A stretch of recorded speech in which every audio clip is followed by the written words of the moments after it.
విలక్షణమైన నటనకి పరిపూర్ణమైనటువంటి రూపం కోటా శ్రీనివాసరావు గారు. మహానటుడు, లెజెండరీ క్యారెక్టర్ యాక్టర్. మా ఇద్దరి నారాయణమూర్తి ఉన్నాడు. నారాయణమూర్తి కూడా ఆ సినిమాతోనే ప్రారంభమైంది అనుకోవచ్చు. సో సుదీర్ఘమైనటువంటి ఈ నట ప్రస్థానంలో మా అనుబంధం వెనవేసుకుంది. అంతా ఆయనతో నటిస్తున్న మీద ఆయన నటనను చూసి అద్భుతం అనుకోవడం వేరు. వ్యక్తిగతంగా 1-to-1 కూర్చున్నప్పుడు ఆయన చేసే చమత్కారాలు కానీ, చెప్పే జోకులు కానీ అవి ఆద్యంతో చాలా ఉత్సాహపరుస్తుంది. అంతే షూటింగ్ ఉందంటే కనుక ఇలా కోట శ్రీనివాసరావు గారు ఉన్నారు, ఇవాళ చాలా హుషారుగా బాగుంటుందని ఉత్సాహంతో వెళ్ళేవాళ్ళం.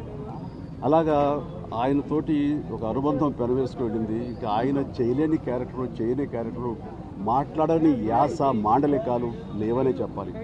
అంతగా పరిపూర్ణమైనటువంటి నటన. నాటకరంగం నుంచి వచ్చి సినిమా రంగంలో తనకంటూ ప్రత్యేకమైన స్థానం ఏర్పరచుకున్నటువంటి గొప్ప నటుడు.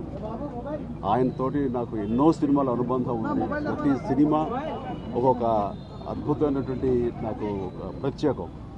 అండ్ అలాంటి మా కోట శ్రీనివాసరావు గారు ఈ రోజున లేరు అనుకోవటం అనేది నిజంగా చాలా తీరని లోటు. అండ్ ఇది వాళ్ళ కుటుంబానికి, పరిశ్రమకి తీరని లోటు. అలాంటి మహానటుడు, అలాంటి వైవిధ్య పాత్రలు పోషించేటటువంటి విలక్షణమైన నటుడు మళ్ళీ వస్తారని అనుకోవటం లేదు. అలాంటి నటుడు మనకు దొరకరేమో కూడా, ఉండరేమో కూడా. అది ఎవరు పూర్తి చేయటువంటి చాలా భారీ నష్టం ఈ పరిశ్రమకి. వారి ఆత్మనికి శాంతి చేకూరాలని భగవంతుని ప్రార్థిస్తూ, వారి కుటుంబ సభ్యులకి, ప్రతి ఒక్కరికి నా ప్రగాఢ సానుభూతిని తెలియజేస్తున్నాను.